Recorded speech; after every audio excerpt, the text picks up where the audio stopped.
കർത്താവിൻ്റെ പരിശുദ്ധമേറിയ നാമം വാഴ്ത്തപ്പെടട്ടെ. നമുക്കൊന്നിച്ച് ഈ പകൽക്കാലം കർത്താവിൻ്റെ സന്നിധിയിലായിരിക്കാൻ കർത്താവ് തരുന്ന അവസരത്തിനായിട്ട് നന്ദി പറയുന്നു. ഇപ്പോൾ ഞാൻ ഒരു ചെറിയൊരു സന്ദേശം പറഞ്ഞ് വേഗത്തിൽ അവസാനിപ്പിക്കാം. പരിശുദ്ധനായ ദൈവമേ, സ്വർഗീയ പിതാവേ, തിരുവചനത്തിനായിട്ട് നന്ദി പറയുന്നു. പരിശുദ്ധാത്മാവ് ഞങ്ങളോട് സംസാരിക്കണമേ. ഞങ്ങൾക്ക് ആവശ്യമാകുന്ന ദൈവാലോചനയെ കർത്താവ് ഞങ്ങൾക്ക് നൽകണം. കർത്താവ് ഞങ്ങളോട് ഇടപെടുമാറാകണം. ദൈവവചനത്തിൻ്റെ വെളിപ്പാടുകളെ ദൈവം ഞങ്ങൾക്ക് തുറന്നു തരണമേ. ഇന്ന് പകൽ ഞങ്ങൾ ഒന്നിച്ച് പ്രാർത്ഥിക്കുന്നു. സകല നന്മകളാലും അനുഗ്രഹങ്ങളാലും എല്ലാവരും അനുഗ്രഹിക്കപ്പെടട്ടെ. നന്മകളാൽ ഞങ്ങളുടെ കുഞ്ഞുങ്ങൾ സമ്പുഷ്ടമായി മാറട്ടെ. ഞങ്ങളുടെ കുടുംബങ്ങൾ അനുഗ്രഹിക്കപ്പെടട്ടെ. യേശുവിൻ നാമത്തിൽ തന്നെ ആമേൻ, ആമേൻ, ആമേൻ. റോമാലേഖനത്തിലെ 8-ാം അധ്യായമാണ് നമ്മൾ കഴിഞ്ഞ ദിവസങ്ങളിൽ ധ്യാനിച്ചുകൊണ്ടിരുന്നത്. സൺഷിപ്പ് എന്ന് പറയുന്ന, പുത്രത്വം എന്ന് പറയുന്ന ഒരു മേഖലയിൽ എനിക്കൊന്ന് കഴിഞ്ഞ മാസങ്ങളിൽ ജാക്സൺ പാസ്റ്റർ ഇല്ലാഞ്ഞ സമയങ്ങളിലെല്ലാം തന്നെ നമ്മളാണ് ശുശ്രൂഷിച്ചത്.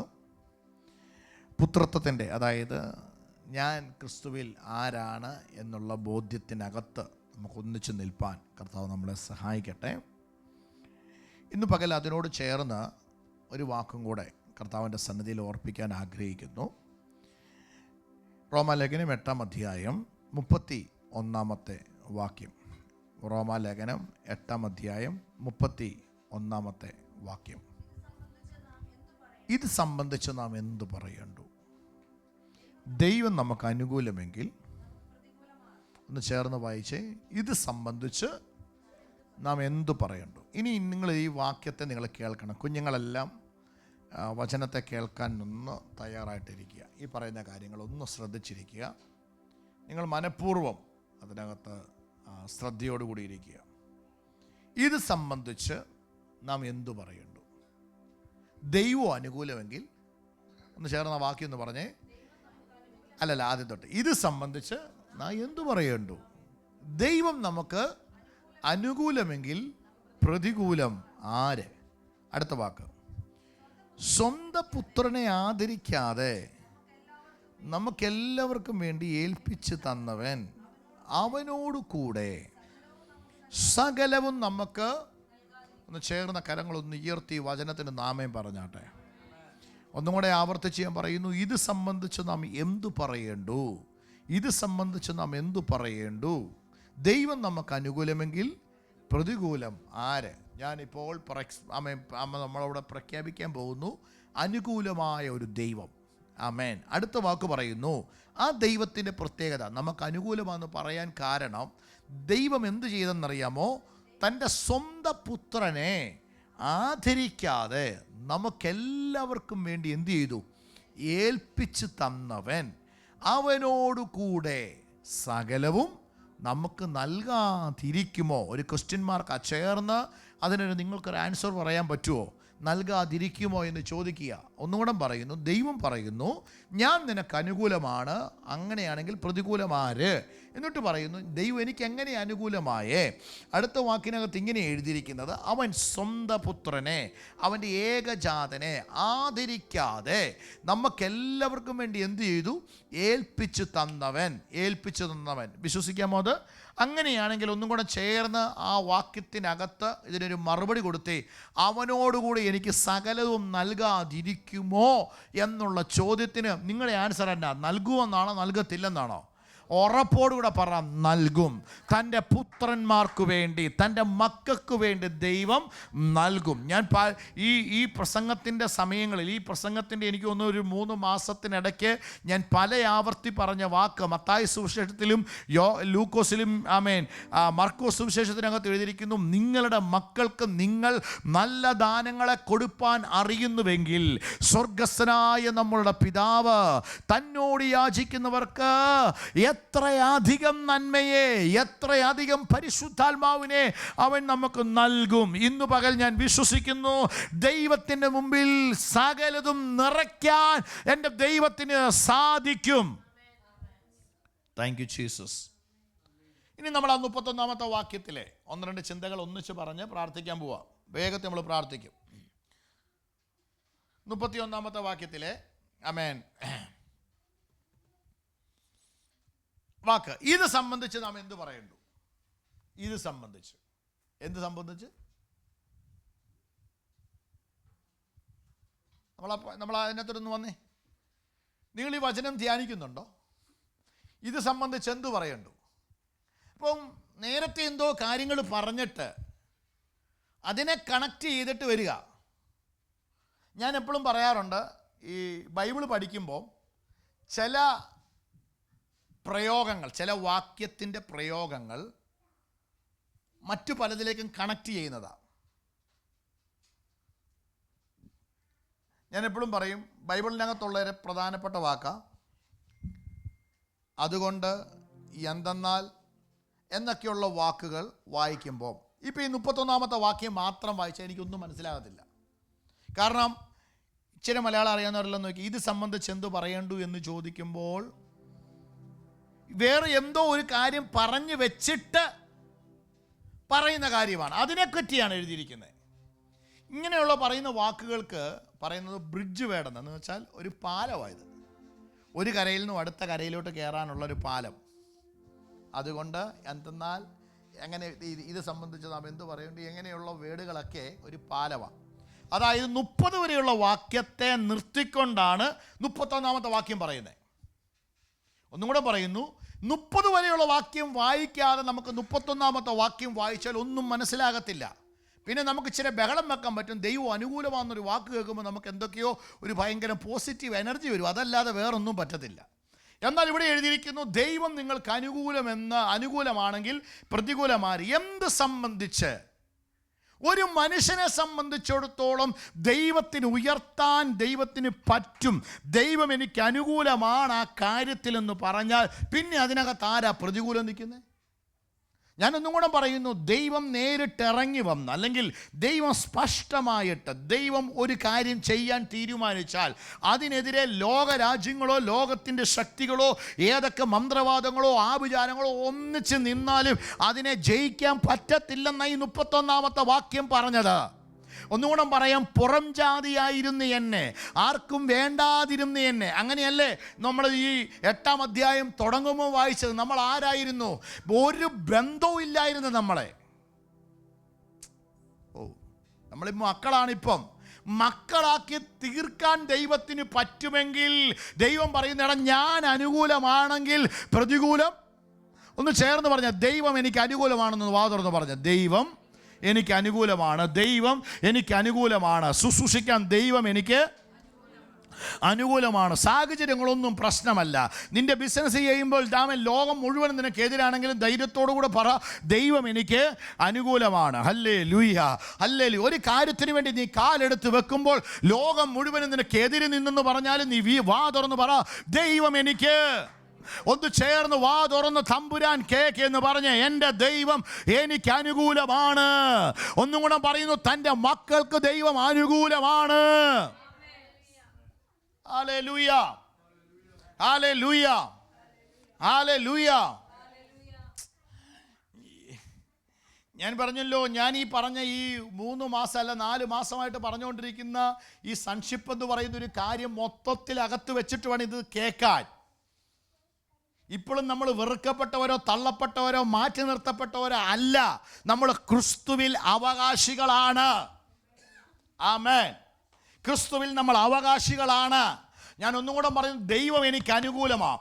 സ്വന്തം പുത്രനെ ആദരിച്ചില്ല എന്ന് പറയുന്നതിൻ്റെ വാക്കിൻ്റെ അർത്ഥം ആദരിച്ചില്ല, അവനെ മൈൻഡ് ചെയ്തില്ല എന്ന് വേണം പറയാം. സ്വന്തം പുത്രന് കൊടുക്കേണ്ടതൊന്നും കൊടുത്തില്ല.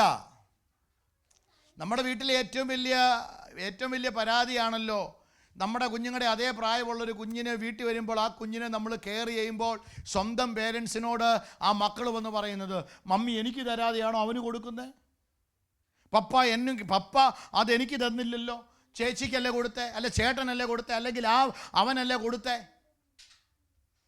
ഇത് തന്നെയാണ് നടന്നത്. പിതാവായ ദൈവം സ്വന്തം പുത്രനെ ഹോണർ ചെയ്യാതെ ആമേൻ എന്ത് ചെയ്തെന്നറിയാമോ? എന്നെ മാനിക്കാൻ വേണ്ടി എൻ്റെ ദൈവം തൻ്റെ പുത്രനെ കാൽവറിയിൽ അടക്കപ്പെടാൻ വിട്ടു. ഞാനൊന്നും കൂടെ പറയാം, എൻ്റെ നഗ്നതയെ മറയ്ക്കാൻ വേണ്ടി എൻ്റെ അപ്പൻ എന്ത് ചെയ്യുമെന്നറിയാമോ? എന്ന് പറഞ്ഞു, എൻ്റെ നഗ്നതയെ മറയ്ക്കാൻ വേണ്ടി. ആശേർ എൻ്റെ മുമ്പിലിരിക്കുന്നുണ്ട്, അവൻ നല്ല ചെറുക്കനാ. ആശേറിനൊറ്റ ആമേൻ. ആശേറിൻ്റെ വീട്ടിലേക്ക്, ആശേറിൻ്റെ വലിപ്പമുള്ള ആരെ ഇതിനകത്തുള്ള ആമേൻ സ്തോത്രം. തിമോത്തി ചെന്നു. തിമോത്തിയുടെ ഡ്രസ്സ് മുഴുവനും നനഞ്ഞതാണ്, ഭയങ്കരമായ നനഞ്ഞിരിക്കുക. ആമേൻ. അവന് മാറാനൊരു ഡ്രസ്സില്ല. ആശേറിൻ്റെ കയ്യിൽ ഒറ്റ ജോഡി ഡ്രസ്സേ ഇനി ഉള്ളൂ. ആമേൻ സ്തോത്രം. എന്ത് ചെയ്തെന്നറിയാമോ? ആശേർ രാമൻ കുളിച്ചിട്ട് എന്ത് ചെയ്യണമെന്ന് അറിയത്തില്ല. അതുകൊണ്ട് ആശേറിൻ്റെ വസ്ത്രം എടുത്ത് എന്ത് ചെയ്തെന്നറിയാമോ? തിമോത്തിക്ക് വന്ന് കയറിയവന് കൊടുത്തു.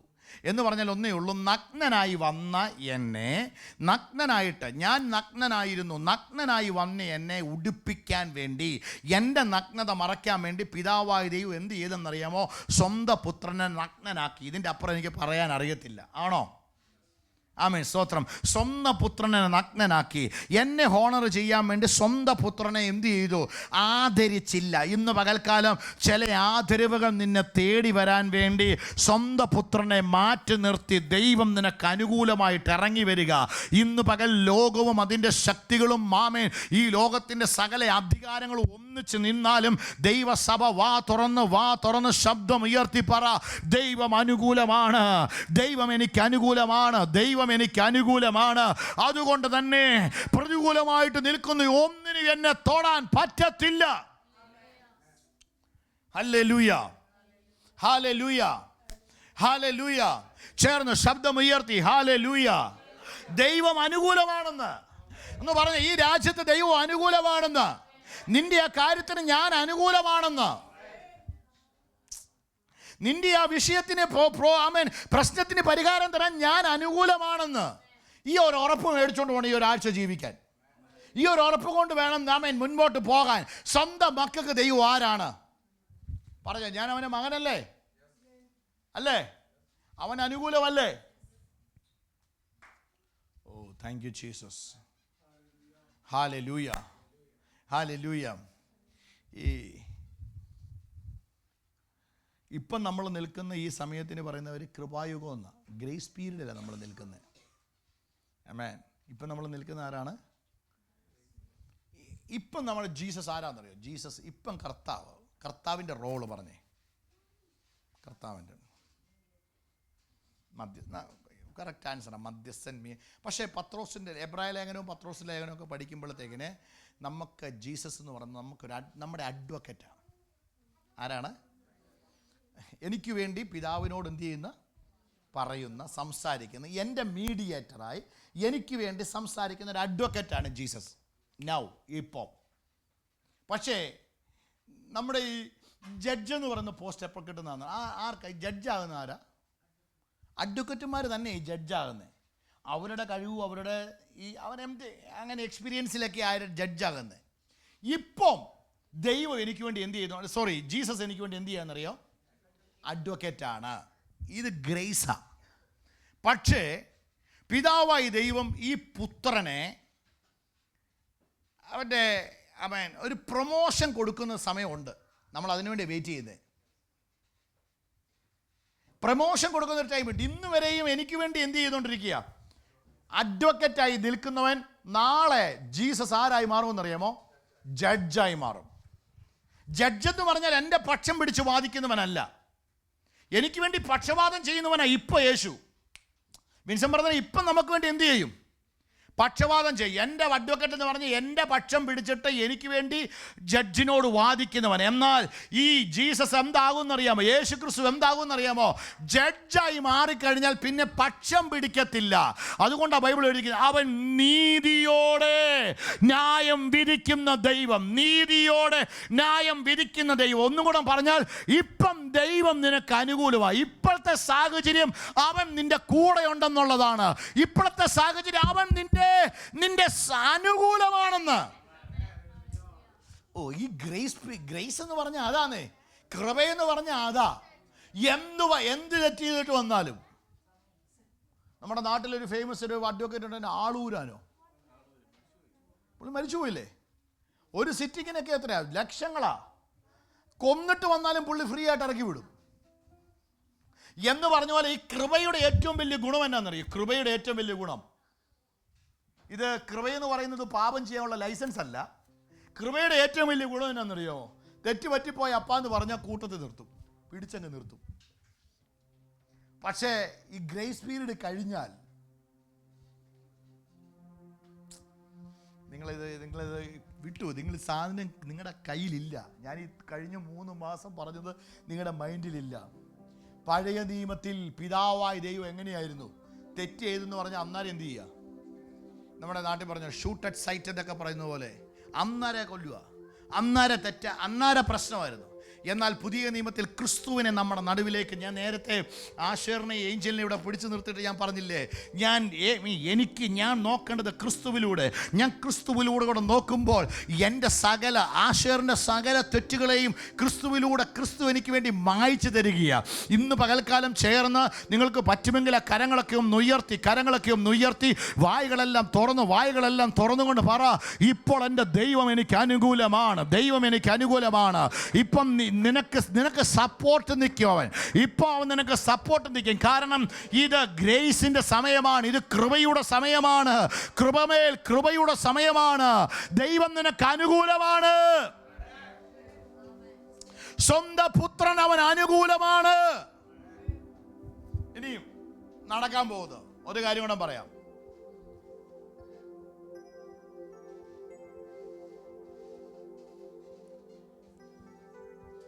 ഇപ്പൊ എൻ്റെ അപ്പൻ ആരാണ്? എൻ്റെ ജീസസ് ആരാണ്? അഡ്വക്കേറ്റ്. ഞാൻ എന്ത് വന്നാലും എനിക്ക് വേണ്ടി സപ്പോർട്ട് ചെയ്തിട്ട് നാളെ ജീസസ് ആരായി മാറുമെന്നറിയോ? ജീസസിന്റെ സീറ്റ് മാറി ജഡ്ജായി നിൽക്കും. ജഡ്ജായി നിൽക്കുമ്പോൾ എന്തോ നീതിയുള്ള ന്യായാധി എന്ന് പറഞ്ഞാൽ ഇടത്തോട്ടും വലത്തോട്ടും പക്ഷം പിടിക്കാതെ നിൽക്കുന്നവൻ. അങ്ങനെ നിന്ന് കഴിയുമ്പോൾ ഒരു പ്രശ്നവുമായിട്ട് ഞാൻ വന്നാൽ, ഇന്ന് പകൽക്കാലം അതാ പറയുന്ന കൃപയ്ക്കകത്ത് ഇതെപ്പോഴാണ് ജഡ്ജാകുന്നറിയോ? സഭ ഇവിടുന്ന് എടുക്കപ്പെടും. എടുക്കപ്പെടുന്നപ്പോൾ പിന്നീടാണ് നീതിയുള്ള ന്യായാധിപതിയായിട്ട് വരുന്നത്. അങ്ങനെയാണെങ്കിൽ ഈ സഭ ഇവിടെ ഉള്ളിടത്തോളം സമയം കർത്താവ് നമ്മളെ വിളിച്ചിരിക്കുന്നത് അവൻ്റെ കൃപയ്ക്കകത്തേക്കാണ്. ചേർന്ന് പറഞ്ഞ കൃപയെന്ന് പറയുന്നത് പാപം ചെയ്യാനുള്ള ലൈസൻസ് അല്ല. പക്ഷേ കൃപയെന്ന് പറയുന്നത് പാപം ചെയ്താലും അടുത്തു വന്നാൽ നിന്നെ കെട്ടിപ്പിടിക്കുന്ന, നിന്നെ ശുശ്രൂഷിക്കുന്ന, നിനക്ക് വേണ്ടി താങ്ങാകുന്ന, നിനക്ക് വേണ്ടി കരുതലാകുന്ന ഒരു ദൈവ കൃപയ്ക്കായി സ്തോത്രം. Thank you Jesus. ഞാൻ ഈ മോശയുടെ ഒരു കാര്യം പറയാം. മോശയെ പറ്റി ഒരു വാക്ക് പറഞ്ഞിട്ട് ഞാൻ പ്രാർത്ഥിക്കാം. മോശ ജനിച്ചത് എബ്രായ കുടുംബത്തിൽ. പക്ഷേ പുള്ളിക്കാരൻ 3-ാം മാസം തൊട്ട് വളർന്നത് ഫറവോന്റെ കൊട്ടാരത്തിൽ. ആരായിട്ട്? രാജകുമാരനായിട്ട്, ജൂനിയർ ഫറവോയായിട്ടാണ് വളർന്നേ. ഇന്നത്തെ പോലെയല്ല. അന്ന് ഈ ഫറവോ ആകണമെങ്കിൽ, ഞാനൊരു ബുക്കിനകത്ത് വായിച്ചത്, അന്ന് ഒരാൾ രാജാവാകണമെങ്കിൽ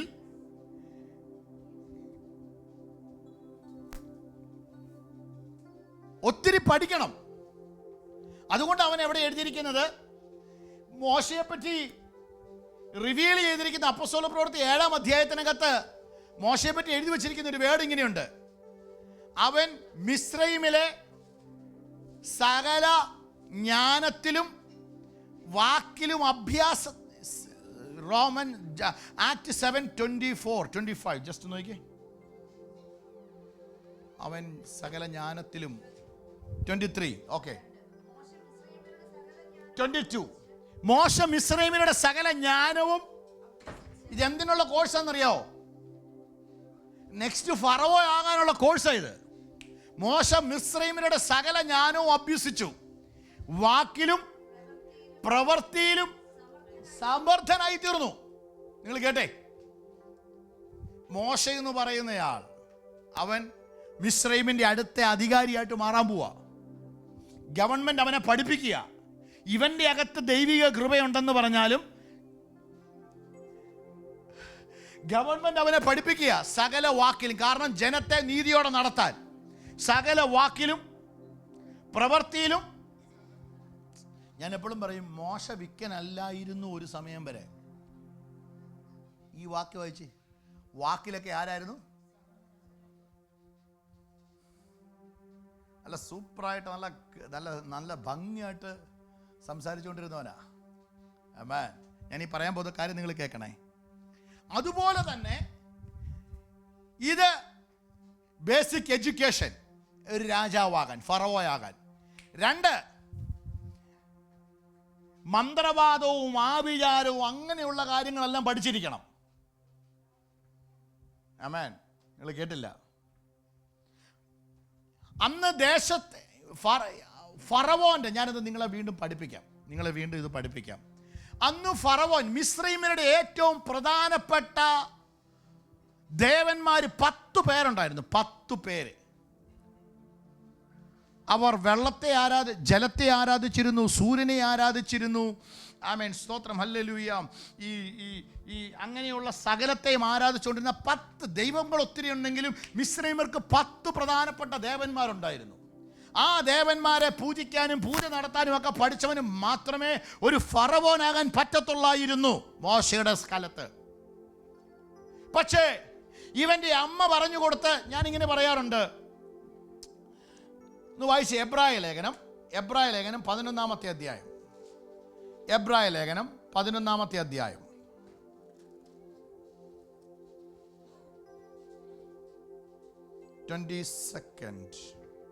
അല്ല, മോശയുടെ കാര്യം ഇവിടെ പറയുന്നത്.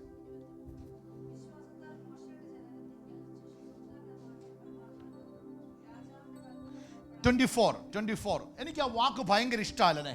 നീ ആ വാക്കിലേക്ക് നോക്കി. എത്രാമത്തെ വയസ്സിൽ നമ്മുടെ ഇപ്പോഴത്തെ ഭാഷ പറഞ്ഞ മോശയെ അഡോപ്റ്റ് ചെയ്തതാ? 3-ാം വയസ്സോ? 3 മാസം കുഞ്ഞായിരുന്നപ്പോൾ. ബ്രദറെ മനസ്സിലാവുന്ന, 3 വയസ്സുള്ളപ്പോൾ മോശ എവിടെ ചെന്ന് കയറിയതാ? കൊട്ടാരത്തിനകത്ത് കയറിയതാ. 3 മാസം പ്രായമുള്ളപ്പോൾ. നമ്മുടെ കുഞ്ഞുങ്ങളൊക്കെ ഈ രാജ്യത്ത്, എനിക്കൊന്ന് ഇവിടെ 1-2 പേരെ ഇവിടെ ജനിച്ചിട്ടുള്ളൂ. നമ്മുടെ കുഞ്ഞുങ്ങളൊക്കെ ഈ രാജ്യത്ത് വന്നത്, പക്ഷേ ഒരു 5 വർഷം കൊണ്ട് ഇവർ ഇവിടുത്തെ സിസ്റ്റത്തിനകത്തോട്ട് ജോയിൻ ആയി അല്ലേ? ഈ 2 വർഷം കൊണ്ട് ഇവർ ഇതിനകത്തായില്ലേ? ഇന്നിങ്ങോട്ട് ഞങ്ങൾ വണ്ടിയെ പോരുന്ന വഴിക്ക് എലേജ എന്തൊരു വേർഡ് പറഞ്ഞു, ആംഗ്രിക്ക് വരും വേറൊരു ഭയങ്കര ഒരു ഞാൻ ചോദിച്ചു, ഇത് എവിടെ നിന്ന് കിട്ടിയ വേടാ? അപ്പം അന്നു പറഞ്ഞു കേട്ടോ, ഇത് ഇവിടുത്തെ അതിൻ്റെ ഏറ്റവും മേളിൽ പറയാൻ പറ്റുന്ന വേടാന്ന് പറഞ്ഞു. ഞാൻ ആദ്യമായിട്ടാണ് കേട്ടോ അങ്ങനെ. എനിക്ക് പപ്പായുടെ മാടാന്നു.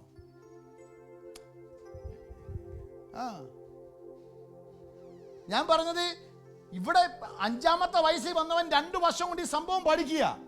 അങ്ങനെയാണെങ്കിൽ 3 മാസം പ്രായമുള്ളവൻ അകത്ത് കയറി പുറത്തു വന്നാൽ അവൻ ആരായിട്ട് ഇറങ്ങി വരുന്നത്? ശരിക്കും പറഞ്ഞ മിസ്രൈമിനായിട്ടാണ് വരുന്നത്. പക്ഷെ 24-ാമത്തെ വാക്യം, എനിക്കിതിന് ആൻസർ പറയണം. ഇതിൻ്റെ ആൻസർ പറയണം. വിശ്വാസത്താൽ മോശ താൻ വളർന്നപ്പോൾ പാപത്തിൻ്റെ താൽക്കാലിക ഭോഗത്തേക്കാൾ ഒരു ദൈവജനം താഴെ ഉണ്ടെന്നുള്ള ബോധ്യം അവരുടെ അകത്ത് കയറി. എൻ്റെ കൂടെ കയറിക്കേ ലിൻസിസ്റ്റർ, ഓക്കെ ആണോ?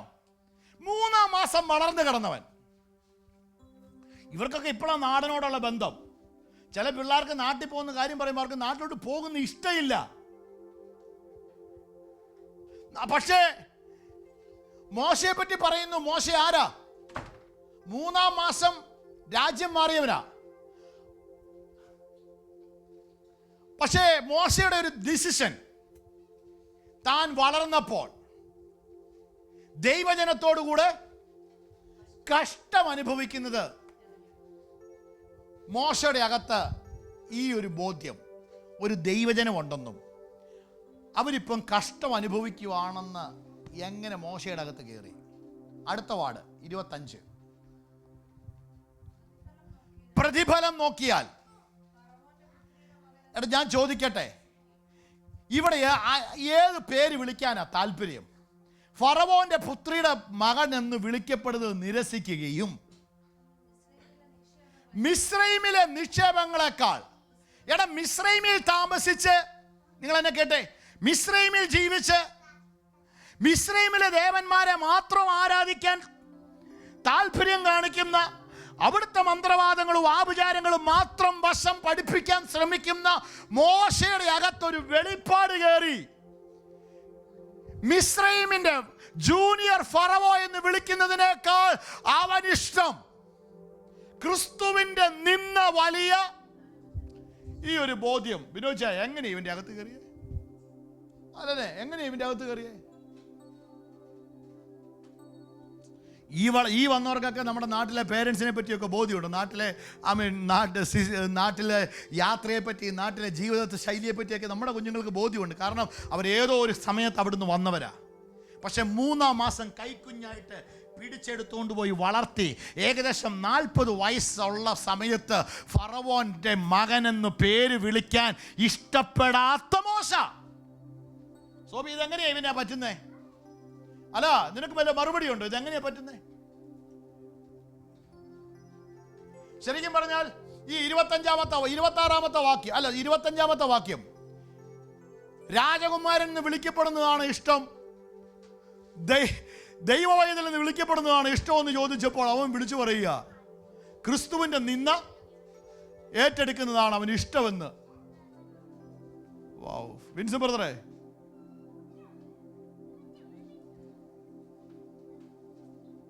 അവൻ പഠിച്ചത് മിസ്രൈമിലെ ജ്ഞാനമാ, മിസ്രൈമിലെ വിദ്യാഭ്യാസം അവൻ പഠിച്ചേ, അവിടുത്തെ ഡോക്ടറേറ്റ് എടുത്തേ. ഞാൻ പറഞ്ഞല്ലോ, അടുത്ത ഫറവോ ആകണമെങ്കിൽ ഇത് പഠിച്ചേ പറ്റത്തുള്ളൂ. പിന്നെ പഠിക്കേണ്ടത് മന്ത്രവാദവും ആഭിചാരവും അങ്ങനെയുള്ള കാര്യങ്ങളാണ് പഠിക്കണ്ടേ. ഞാൻ ഈ വചനം വായിച്ചപ്പോൾ എനിക്ക് ആകെ മനസ്സിലായ ഒരൊറ്റ കാര്യമുള്ളൂ. ഇവന് ഈ വെളിപ്പാട് കേറാനുള്ള ഒരൊറ്റ കാരണം, ഇവന്റെ ഈ 3-ാം മാസം തൊട്ട് എത്ര നാൾ വരെ എനിക്കറിയത്തില്ല, അവന് പാല് കൊടുക്കാൻ അവൻ്റെ അമ്മയ്ക്ക് ഒരു അവസരം കിട്ടിയിട്ടുണ്ട്. കാശിന് പോയിട്ടേ, നിങ്ങൾക്ക് അറിയത്തില്ല ഇത്, പാല് കൊണ്ട് കൊടുത്ത അവൻ ബ്രസ്റ്റ് ഫീഡ് ചെയ്യാൻ, അവനെ വളർത്താൻ ഒരു അവസരം കിട്ടിയിട്ടുണ്ട്. വളർത്തുമ്പോൾ ഈ അമ്മ പറയുന്ന ചിലപ്പോൾ കാര്യമായിരിക്കും, നീ ഇപ്പം കൊട്ടാരത്തിലാ വളരുന്നേ, നീ ഇപ്പം മോശയുടെ മകനാണ്, നാളത്തെ ഈ രാജ്യത്തിൻ്റെ അധികാരിയാ, പക്ഷെ നിന്റെ ഓറിജിൻ, നിന്റെ രക്തം ഇവിടുത്തെ രക്തമല്ല, യേശുവിൻ്റെ നാമത്തിൽ നീ ഇവിടേക്കുള്ളവനല്ല. ഇന്ന് പകൽ ഞാൻ ആവശ്യപ്പെടുന്നു, എൻ്റെ മാതാപിതാക്കളോട്, എൻ്റെ സഹോദരങ്ങളോടല്ല, ഞാൻ എന്നോട് പ്രസംഗിക്കുന്നു. നീ ഇവിടുത്തെ ഫീഡ് കൊടുക്കുമ്പോൾ തന്നെ അവരുടെ അകത്ത് ക്രിസ്തുവിനെ പറ്റിയുള്ള വെളിപ്പാട് കൊടുത്തില്ല എങ്കിൽ, യേശുവിനെ പറ്റിയുള്ള അറിവ് കൊടുത്തില്ലെങ്കിൽ, ഷാഖാലാബ സിയാൻഡര ബ്രസീല സിസ്റ്റർ ഷാലോമെ ബിയൂലെ സ്വപ്നെ ആമേ ഷാമെ സിസ്റ്റർ, നമുക്ക് കിട്ടുന്ന അവസരം, നീ ഇവിടെ നിൽക്കണമെങ്കിൽ നീ പഠിച്ചോണം, നീ ഇന്ന കാര്യങ്ങൾ ചെയ്തോണം, നീ ഇവിടുത്തെ രീതിയിലോട്ട് മാറണം. ഓക്കെ, നല്ലതാണ്. പക്ഷേ അതിനേക്കാൾ കൂടുതൽ നീ ഇവിടെ പറയുമ്പോൾ തന്നെ അവരുടെ അകത്ത് ക്രിസ്തുവിൻ്റെ വെളിപ്പാടിനെ, നീ ഇവിടേക്കുള്ളവനല്ലെന്നോ, നിന്റെ ദേശം ഇതല്ലെന്നോ, നീ ഇവിടെ പരദേശിയാണെന്നും, നിന്റെ ഒറിജിൻ ഇവിടെ അല്ലെന്നും, നിന്റെ അകത്ത് കിടക്കുന്ന രക്തം രക്തമാണെന്നും, വേറെ ഒരു സാധ്യതയില്ലെന്ന് അവൻ ഇതിനെപ്പറ്റി എന്തെങ്കിലും അറിയാൻ. പാല് കൊടുത്ത് കൊച്ചിനെ ഉറക്കുമ്പം നിങ്ങൾ നോക്കിക്കേ, പാല് കൊടുത്ത് അമ്മമാരിങ്ങനെയല്ലേ പിടിക്കുന്നേ, ഇങ്ങനെ പാല് കൊടുത്ത് കുഞ്ഞിനെ ഉറക്കുമ്പം കുഞ്ഞിൻ്റെ മുഖത്ത് നോക്കി അമ്മയ്ക്ക് ഒന്നേ പറയാനുള്ളൂ, മോനെ നീ ഇവിടുത്തെ രാജാവായേക്കാം, പക്ഷേ ഇതിന് പുറത്തൊരു ജനം കഷ്ടം അനുഭവിക്കുന്നുണ്ട്. അതുകൊണ്ട് 40-ാമത്തെ വയസ്സിൽ സകല വിദ്യാഭ്യാസവും പൂർത്തീകരിച്ചിട്ട് മോശ പറയുന്നു, ആമേൻ, ഫറവോന്റെ പുത്രിയുടെ മകൻ എന്ന് വിളിക്കപ്പെടുന്നതിനേക്കോ ദൈവജനത്തോട് ചേർന്ന് കർത്താവ് നിന്നെ കൃപയ്ക്കകത്തേക്കാണ് വിളിച്ചിരിക്കുന്നത്. കർത്താവ് നിന്നെ കൃപയ്ക്കകത്തേക്കാണ് വിളിച്ചിരിക്കുന്നത്. Thank you Jesus. നിങ്ങൾ നിങ്ങളുടെ മേൽ വീണ കൃപയെ കളയരുതേ. നിങ്ങൾ നിങ്ങളുടെ മേൽ വീണ അഭിഷേകത്തെ കളയരുതേ.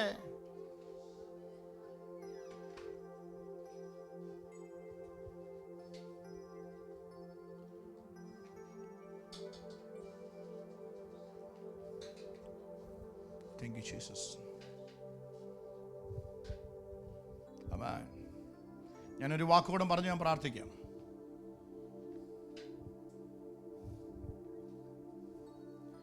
മോശ മരിച്ചപ്പം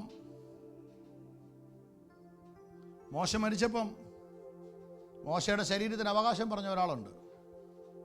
ആരാന്നറിയോ? വായിച്ചിട്ടില്ലേ? മോശയുടെ ശരീരത്തിന് അവകാശം പറയാൻ സാത്താൻ, അവൻ്റെ ബോഡിക്ക് അവകാശം പറയാൻ. അബ്രഹാമിൻ്റെ ബോഡിക്ക് അവകാശം പറഞ്ഞിട്ടില്ല, ഇസഹാക്കിൻ്റെ ബോഡിക്ക് അവകാശം പറഞ്ഞിട്ടില്ല, യാക്കോബിൻ്റെ ബോഡിക്ക് അവകാശം പറഞ്ഞിട്ടില്ല. പക്ഷേ മോശയുടെ ബോഡിക്ക് അവകാശം.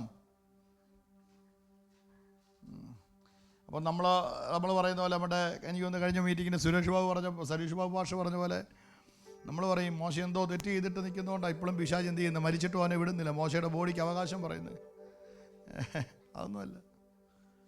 മോശ എത്രയോ ശ്രേഷ്ഠമായ കാര്യമാണ് ചെയ്തേ. 40 ലക്ഷം ജനത്തെ നയിക്കുക എന്ന് പറയുന്നത് ചെറിയ കാര്യമാണോ? പക്ഷേ ഇന്ന് പകൽക്കാലം നമ്മുടെ കാഴ്ചപ്പാടുകൾ മാങ്ങരുത്. ഞാൻ ഒരൊറ്റ വാക്കോളം പറഞ്ഞ് ഞാൻ പ്രാർത്ഥിക്കും. കൃപയ്ക്കകത്താണ് നമ്മൾ നിൽക്കുന്നത്. ദൈവം അനുകൂലമാണ്. ചേർന്ന് ആ വാക്കൊന്നും കൂടെ പറഞ്ഞു, ദൈവം അനുകൂലമാണ് പ്രിയരെ. എനിക്ക് നാട്ടിലൊരു ചർച്ചുണ്ട്, ഇവർക്കറിയാം. ഞാൻ ഈ കുഞ്ഞുങ്ങളെ ഒരിക്കൽ പോലും ഇങ്ങനെ ഇരുത്താൻ സമ്മതിക്കത്തില്ല നാട്ടിൽ. ഇത് കൃപയായതുകൊണ്ട്.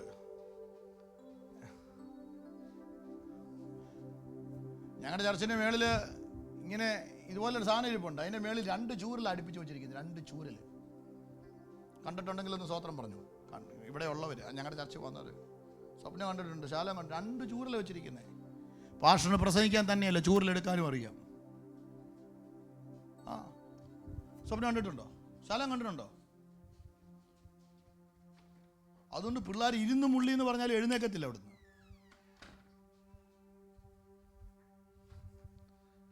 പറഞ്ഞ കൃപ.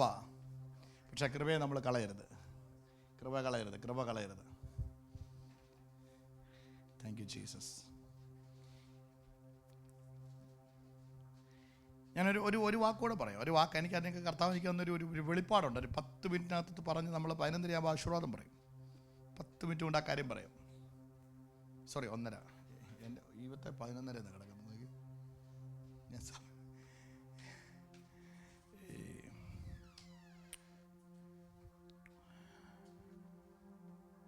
ദൈവം മോശയോട് ആദ്യം പറഞ്ഞു, ഇസ്രായേൽ ജനത്തിന് വെള്ളമില്ലാത്ത സമയത്ത് എന്ത് പറഞ്ഞെന്നറിയോ?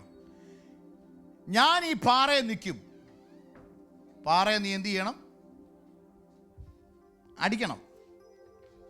പാറയെ നീ അടിക്കണം എന്ന് ചേർന്ന് പറഞ്ഞാൽ പാറയെ അടിക്കണം. വെള്ളം ചാടി ഒഴുകി, വെള്ളം ഇഷ്ടം പോലെ വന്നു. അതങ്ങനെ ഒരു സമയം, ആ കാലം വിട്.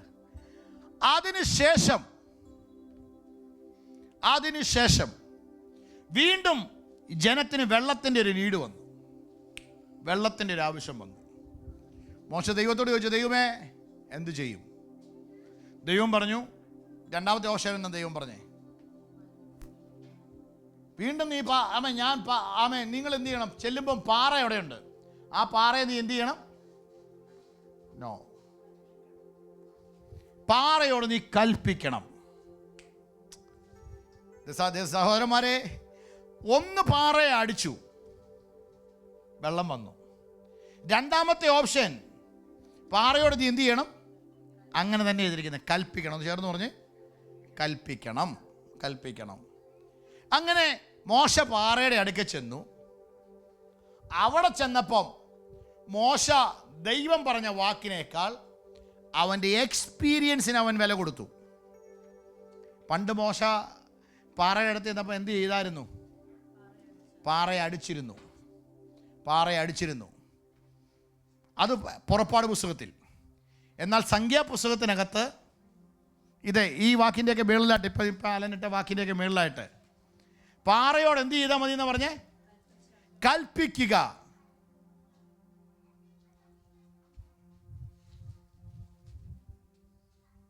തൊട്ടു മുമ്പ്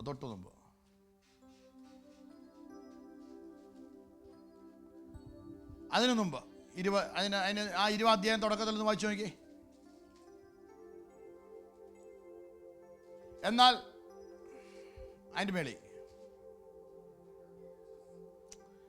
മോശ പാറയോട് കൽപ്പിക്കാൻ പറഞ്ഞൊരു വേടുണ്ട്. ഓക്കെ, പക്ഷേ കൽപ്പിക്കുന്നതിന് പകരം അവൻ്റെ നേരത്തെ എക്സ്പീരിയൻസ് അടിച്ച് വെള്ളം വരുത്തുക എന്നുള്ളതായിരുന്നു. 7 ഒന്ന് വായിച്ചേ. യഹോവ മോശയോട്, നിന്റെ വടിയുമെടുത്ത്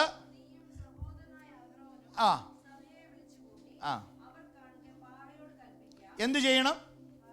പുറപ്പാട് പുസ്തകത്തിനകത്ത് ആദ്യം മോശ ദൈവം പറഞ്ഞു, ഞാൻ പാറയുടെ മേളിൽ നിൽക്കും, നീ എന്ത് ചെയ്യണം? അടിക്കണം. അത് അവൻ്റെ എക്സ്പീരിയൻസാണ്, അവൻ അനുഭവിച്ചതാ.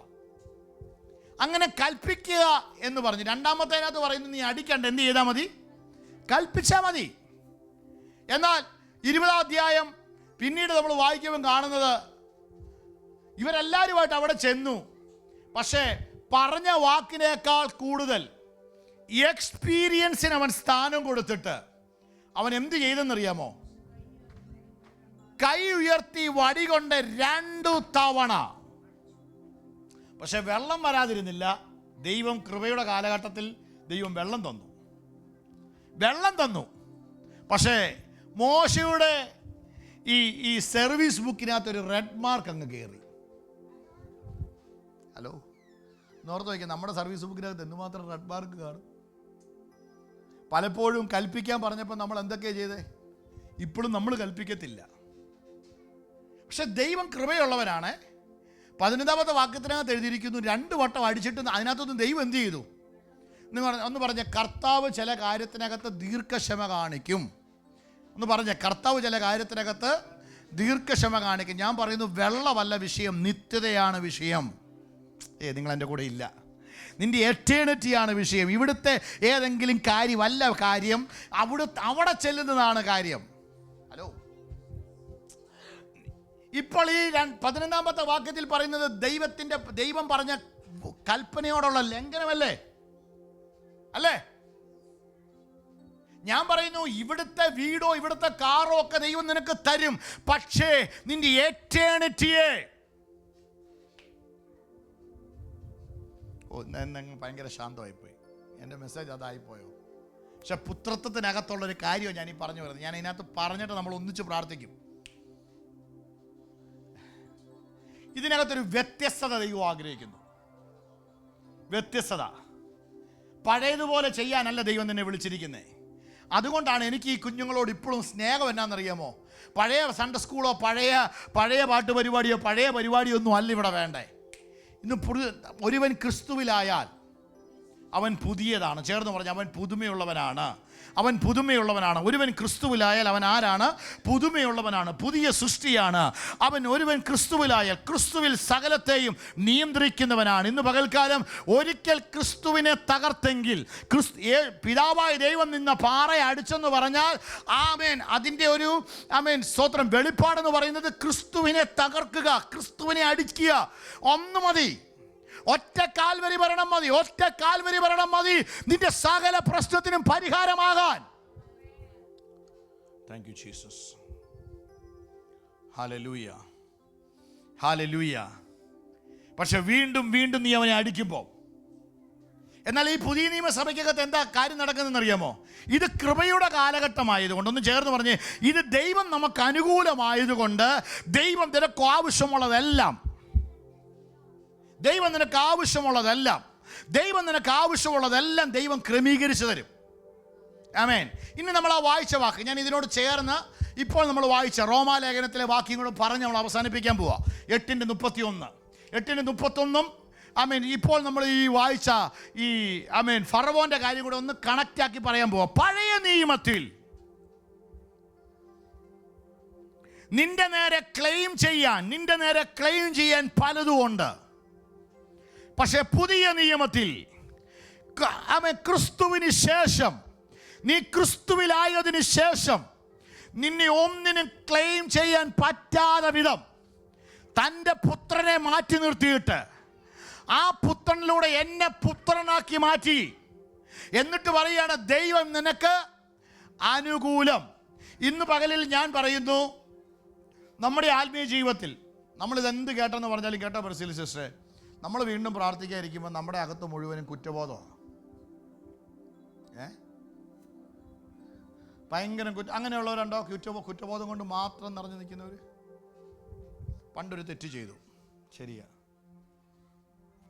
അത് കർത്താവും മറന്ന് എല്ലാം മറന്നിരിക്കുക. പക്ഷേ വീണ്ടും നമ്മൾ എന്ത് ചെയ്യാന്നറിയോ? കുറ്റബോധം കൊണ്ടുവരുന്നു. അയ്യോ, ചിലർ പറയും ശാലമേ, ചിലർ പറയും ഇത് പരിശുദ്ധാത്മ ഓർപ്പിക്കുന്നൊന്നുമല്ല. കർത്താവ് ഓർപ്പിച്ചത് നീ കളഞ്ഞു. ഓക്കെ, കർത്താവ് ഓർപ്പിച്ചത് നീ കളഞ്ഞു. എന്നും ഈ കുറ്റബോധം കൊണ്ട് വരുന്നത് ആരാന്നറിയോ? ഒന്ന് മനസ്സിൽ വെച്ചേക്കണേ. അയ്യോ, പ്രാർത്ഥിക്കാതിരിക്കുമ്പം ഇങ്ങനെ ഇരിക്കുക നമ്മൾ. ഈ കുറ്റബോധങ്ങൾ യേശുവിൻ്റെ അതിൻ്റെ ഇംഗ്ലീഷ് പറയുന്നുണ്ട്, ഈ ആവശ്യമില്ല എന്തോ ഗിൽറ്റി ഫീലിംഗ് ഒക്കെ കള. പ്രാർത്ഥിക്കായിരിക്കും ഗിൽറ്റി ഫീലിംഗ് കള. നീ പ്രാർത്ഥിക്കായിരിക്കുമ്പോൾ നല്ല തൻ്റെ ഇടത്തോടെ അങ്ങോട്ട് നിൽക്കണം. കാരണം എനിക്ക് അനുകൂലം ആരാണ്? ഒന്ന് പറഞ്ഞേന്നേ. എൻ്റെ അനുകൂലം ആരാണ്? സ്വപ്നെ ദൈവം. എനിക്ക് അനുകൂലം ആരാണ്? ദൈവം. പിന്നെ വെച്ചാൽ എൻ്റെ അനുകൂലം ആരാണ്? എല്ലാ ഗിൽറ്റി ഫീലിങ്ങും യേശുവിൻ്റെ നാമത്തിൽ മാറട്ടെ. പുത്രന്മാരെ ആമേൻ അവകാശപ്പെടുത്തുന്നത്, ഞാൻ ഇങ്ങനെ പറയാം, പുത്രന്മാരുടെ പിറകെ നടന്ന് പിത്രന്മാരുടെ ആ പുത്രത്വത്തെ പോലും നഷ്ടപ്പെടുത്തി കളയുന്ന ഗിൽറ്റി ഫീലിങ്ങുകൾ യേശുവിൻ്റെ നാമത്തിൽ. ആമേൻ, ആമേൻ, ആമേൻ. എല്ലാ ഗിൽറ്റി ഫീലിങ്ങുകളും എനിക്കറിയാം. ഞാൻ ഈ വാക്ക് പറയുമ്പോൾ നിങ്ങൾക്ക് നിങ്ങളുടെ കാര്യം അറിയാം. നിങ്ങൾ പ്രാർത്ഥിക്കാതിരിക്കുമ്പോൾ ആ പഴയ കാര്യം 10 വർഷം മുമ്പ് 4 വർഷം മുമ്പ് അല്ല, ഇന്നലെ നടന്ന കാര്യം പോലും ഇപ്പോഴും നിന്റെ മുമ്പിൽ കൊണ്ടുവന്നിട്ട് നിന്റെ പ്രാർത്ഥനയെ ക്ഷീണിപ്പിക്കാൻ, നിന്റെ അപ്പനുമായിട്ടുള്ള റിലേഷൻഷിപ്പിനെ ഇല്ലാതാക്കാൻ നോക്കുന്നത് പരിശുദ്ധാത്മാവല്ല, അത് പിശാചിന്റെ ഒരു ആയുധമാണ്. സഭയുടെ മേൽ കിടക്കുന്ന സകല ഗിൽറ്റി ഫീലിംഗ് പൊളിയോട്ടത്. ആരോ എന്തോ പറഞ്ഞെന്നും പറഞ്ഞവനും തീർന്നു, ചെയ്തവനും തീർന്നു, എല്ലാം തീർന്നു. ഇപ്പോഴും നമ്മൾ ആ സാധനത്തിനെ പിടിച്ചോണ്ടിരിക്കുക. ഓ താങ്ക് യു ജീസസ്. എന്നിട്ട് അടുത്ത വാക്ക് 32ാമത്തെ വാക്ക് പറയുകയാണ്, സ്വന്തം പുത്രനെ ആദരിക്കാതെ നമുക്ക് എല്ലാവർക്കും വേണ്ടി ഏൽപ്പിച്ചു തന്നവൻ. ഞാൻ ആവർത്തിച്ച് പറയാം, നിങ്ങൾ എന്നെ ഇങ്ങനെ തന്നെ കേൾക്കണം.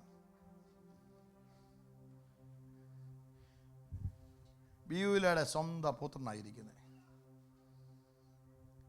അവനെ സ്നേഹിക്കാതെ അവനെ മാറ്റി നിർത്തി നീ പോടാന്ന് പറഞ്ഞു. എന്ന് വെച്ചാൽ അങ്ങനെയല്ല, അവനെ മാറ്റി നിർത്തിയിട്ട് അടുത്തവനെ കയറ്റി നിർത്തിയിരിക്കുക. ആമേൻ.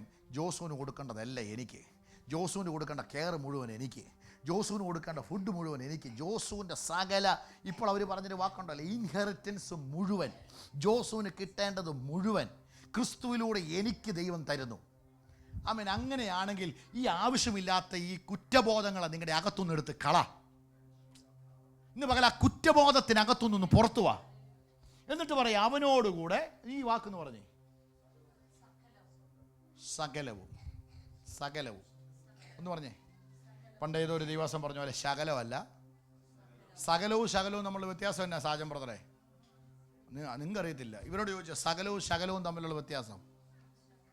സകലം എന്ന് പറഞ്ഞാൽ മൊത്തം, ശകലം എന്ന് പറഞ്ഞാൽ അയ്യോ, പലരും പ്രാർത്ഥിച്ചുകൊണ്ടിരിക്കുന്നത് അവനോടുകൂടെ ശകലമെന്നും പറഞ്ഞിരിക്കുന്നത്. യേശുവിൻ്റെ നാമത്തിൽ പറ, ശകലത്തിനല്ല ദൈവം നിന്നെ വിളിച്ചേ, സകലത്തിനും. സകലത്തിനും, സകലത്തിനും. ഇന്ന് പകല വാ തുറന്ന് പറ, സകലത്തിലും. സകലതും നിറയ്ക്കുന്നവൻ്റെ നിറവായിരിക്കുന്ന ദൈവസഭ. ഇന്ന് പകൽ ദൈവം നിന്നെ വിളിച്ച സകലത്തിൻ്റെ അധികാരിയാകാൻ, ദൈവം നിന്നെ വിളിച്ച സകലത്തിൻ്റെ അധികാരിയാകാൻ. കണ്ണടച്ചേ. എല്ലാ ഗിൽറ്റി ഫീലിംഗ് ഞാൻ ആ വാക്ക്, ഈ ഒരു ഒറ്റ വേർഡ് പറയാൻ ഇത്ര നേരം നിന്നേ. മോശയെ തൊടാൻ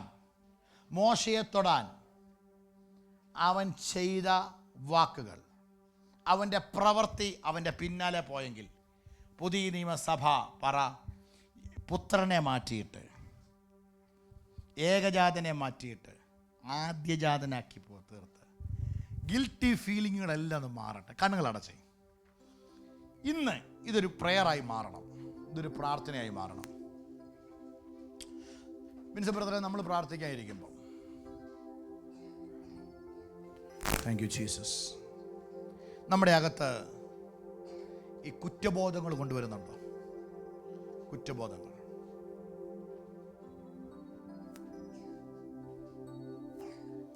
ഇപ്പം നമ്മളിത് ദൈവം പണിയുക, ഇപ്പം കർത്താവ് നമ്മളെ പണിതുകൊണ്ടിരിക്കുക. എല്ലാ ഗിൽറ്റി ഫീലിങ്ങുകളും മാറട്ടെ. ഈ ഗിൽറ്റി ഫീലിംഗ് പോലെ തന്നെ നമ്മളെ എഫക്റ്റ് ചെയ്യുന്നൊരു പ്രശ്നമാണ്. ആരൊക്കെയോ എന്തോ പറഞ്ഞെന്നും പറഞ്ഞ് ആ വേടിനെ, പറഞ്ഞവനും മരിച്ചു, പറഞ്ഞവനും തീർന്നു, പക്ഷെ ആ വേടിനെ നമ്മളിങ്ങനെ പിടിച്ചുകൊണ്ടിരിക്കുക. യേശുവിൻ്റെ നാമത്തിൽ നിൻ്റെ മുമ്പിൽ പിശാച് ഒരുക്കി വെക്കുമെന്ന് നീ പറയുന്ന ആക്സിഡൻറ്റുകൾ, മരണങ്ങൾ, തോൽവികൾ, ഇല്ലായ്മകൾ ജീസസ് എല്ലാം പൊളിയട്ടെ. In Jesus name, in Jesus name ഞങ്ങൾ യേശുവിൻ്റെ നാമത്തിൽ പ്രഖ്യാപിക്കുന്നു. ഇതൊരിക്കൽ പോലും ക്ലെയിം ചെയ്യരുത്. പക്ഷേ പിശാച് പറയുന്നൊരു വേടാണ്, നിൻ്റെ മുമ്പിൽ ഞാൻ ഈ ദിവസങ്ങളിൽ അപകടം കൊണ്ടുവെക്കും, അനർത്ഥം കൊണ്ടുവെക്കും, നിൻ്റെ കുഞ്ഞുങ്ങളെ ദോഷം കൊണ്ടുവരും, നിനക്ക് പ്രശ്നങ്ങളെ ഞാൻ കൊണ്ടുവന്ന് വെക്കും. എല്ലാ ഗിൽറ്റി ഫീലിംഗ് പോലെ കിടക്കുന്ന ഈ സാധനങ്ങൾ, തോൽവികൾ തോൽവികൾ തോൽവികൾ തോൽവികൾ യേശുവിൻ്റെ നാമത്തിൽ ഈ ദിവസങ്ങളിൽ മക്കളുടെ മേലുള്ള അധികാരങ്ങൾ വെളിപ്പെടട്ടെ. മക്കളുടെ മേലുള്ള അധികാരങ്ങൾ വെളിപ്പെടട്ടെ. ദൈവം നിനക്ക് അനുകൂലമാണ്. ആ വേടൊന്ന് പറഞ്ഞ് ദൈവം നിനക്കൊന്ന് ചേർന്ന് പറഞ്ഞു. ദൈവം നിനക്ക് ഒന്നും കൂടെ വാ തുറന്ന് പറ. ഇല്ല കേട്ടില്ല. ദൈവം നിനക്ക്. സഭ ചേർന്ന് പറഞ്ഞ എല്ലാം. എനിക്ക് നിങ്ങളുടെ ശബ്ദം കേൾക്കണം, എൻ്റെ ശബ്ദം എനിക്ക് കേൾക്കാം, നിങ്ങളുടെ ശബ്ദം എനിക്ക് കേൾക്കണം. ആ പ്രശ്നത്തിനകത്ത് ദൈവം എനിക്ക് അനുകൂലമാണ്. ആ പ്രശ്നത്തിനകത്ത് ദൈവം എനിക്ക് അനുകൂലമാണ്. ആ കാര്യത്തിനകത്ത് ദൈവം എനിക്ക് സ്വന്തം പുത്രനെ ആദരിക്കാതെ ആമേൻ എനിക്ക് വേണ്ടി തന്നവൻ അവനോടുകൂടെ സകലതും നൽകാതിരിക്കുമോ? ദൈവം എനിക്ക് അനുകൂലമാണ്. ദൈവം എനിക്ക് അനുകൂലമാണ്. ചേർന്ന് പറ. ദൈവം എനിക്ക് അനുകൂലം. ദൈവം എനിക്ക് അനുകൂലം. വാ തുറന്ന് പറഞ്ഞ ദൈവം എനിക്ക് അനുകൂലം. ദൈവം എനിക്ക് അനുകൂലം. ദൈവം എനിക്ക് അനുകൂലം. ദൈവം എനിക്ക് അനുകൂലം. വാ തുറന്ന് പറ. സഭ ചേർന്ന് പറ. ഇൻ ക്രൈസ്റ്റിന് ദൈവം അനുകൂലം. ഈ രാജ്യത്ത് ദൈവം അനുകൂലം. ആ കാര്യത്തിനകത്ത് ദൈവം അനുകൂലം. ഞാൻ കൂടെ ഉണ്ടെങ്കിൽ വേറെ ആരും നിനക്കെതിരെ ഒരു ദോഷവും നിരൂപിക്കത്തില്ല.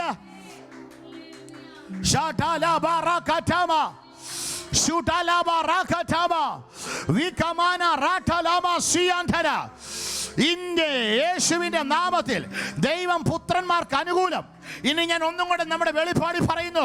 അപ്പൻ തന്റെ മക്കൾക്ക് അനുകൂലം. അപ്പൻ തന്റെ മക്കൾക്ക് അനുകൂലം. ഇപ്പോൾ എന്റെ മൂത്ത ജ്യേഷ്ഠൻ ആരാണെന്ന് പറ. അവൻ അഡ്വക്കറ്റ് ആണ്. എന്റെ പക്ഷം പിടിച്ചുകൊണ്ട്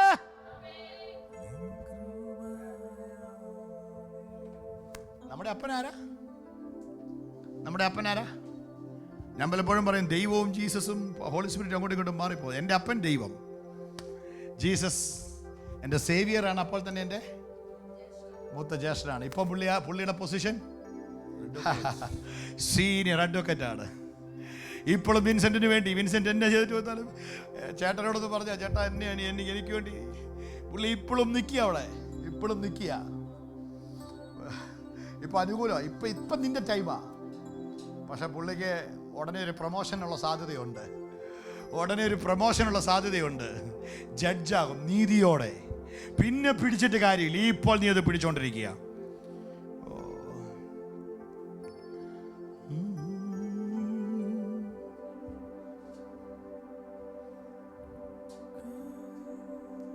ദൈവം എനിക്കനുകൂലം,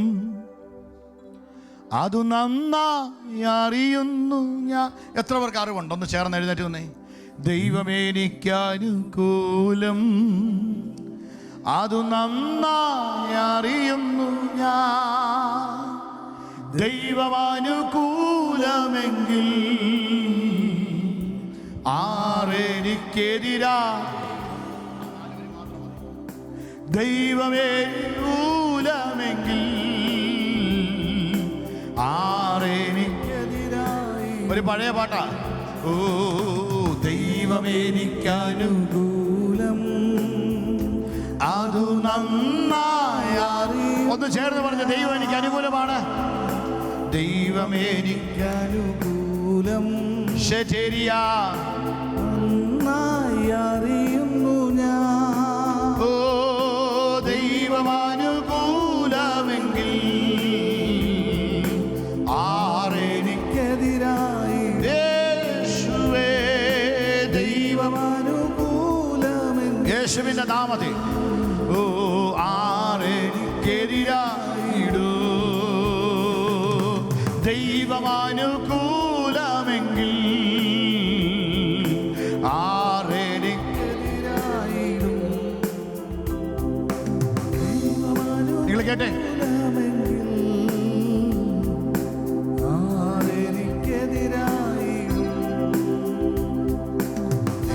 ജീസസ് ദൈവം നിനക്ക് അനുകൂലം. നിങ്ങളുടെ അകത്തൊരു സംശയം കിടപ്പുണ്ട്. നിങ്ങളുടെ അകത്തൊരു സംശയം കിടപ്പുണ്ട്.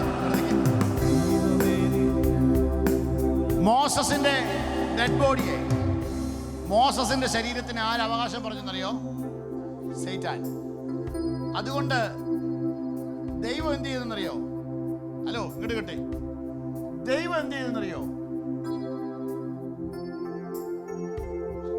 പിതാവായ ദൈവം ഒരൊറ്റ ഫ്യൂണറൽ സർവീസേ നടത്തിയിട്ടുള്ളൂ. അതാരുടെയാ? പിതാവായ ദൈവം. എന്നാൽ പ്രധാന ദൂതനായ മിഖായേൽ മോശയുടെ ശരീരത്തെക്കുറിച്ച് പിശാചിനോട് തർക്കിച്ചും വാദിച്ചുകൊണ്ടിരിക്കുമ്പോൾ ഒരു ദൂഷണ വിധി ഉച്ചരിപ്പാൻ തുനിയാതെ കർത്താവ് നിന്നെ അന്ന് മോശയുടെ ശരീരത്തിന്, കാരണം മോശയുടെ മേൽ ക്ലെയിം പറയുക പിശാച്. എന്താ ക്ലെയിം പറയുന്നേ? നീ പറഞ്ഞത് അനുസരിച്ചിട്ടില്ല, അടിക്കാനേ പറഞ്ഞിട്ടുള്ള, കൽപ്പിക്കാനേ പറഞ്ഞിട്ടുള്ളൂ. ഇവൻ എന്ത് ചെയ്തു? 2 വട്ടം അടിച്ചു. പഴയ നിയമം. പക്ഷേ ദൈവം അതിസൗമ്യനായ മോശയുടെ കാര്യത്തിൽ ഒരു കൃപ കാണിച്ചു. അബ്രഹാമിന്റെ ശവകുടീരം എവിടെയുണ്ട്? യേശുവിനെ അടക്കിയ കല്ലറ നമുക്കറിയാം. പക്ഷെ മോശയെ അടക്കിയത് എവിടെയാന്ന്? ആവർത്തന പുസ്തകത്തിനകത്ത് എഴുതിയിരിക്കുന്നത് അല്ലനെ, മോശയെ ദൈവം അവന്റെ ശരീരത്തെ അടക്കം ചെയ്തു. അവന്റെ ഭാര്യയ്ക്കും പിള്ളേർക്കും പോലും അവന്റെ ശരീരത്തെ വിട്ടുകൊടുത്തില്ല. ആവർത്തന അവസാന പുസ്തകത്തിനകത്ത് എഴുതിയിരിക്കുക, ദൈവം മോശയുടെ ശരീരത്തെ അടക്കം ചെയ്തു. ഇന്ന് വരെ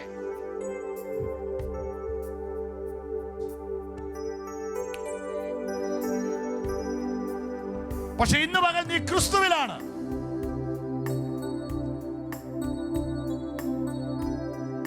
ഇന്ന് വരെ അവന്റെ ശവക്കുഴിയുടെ സ്ഥലം,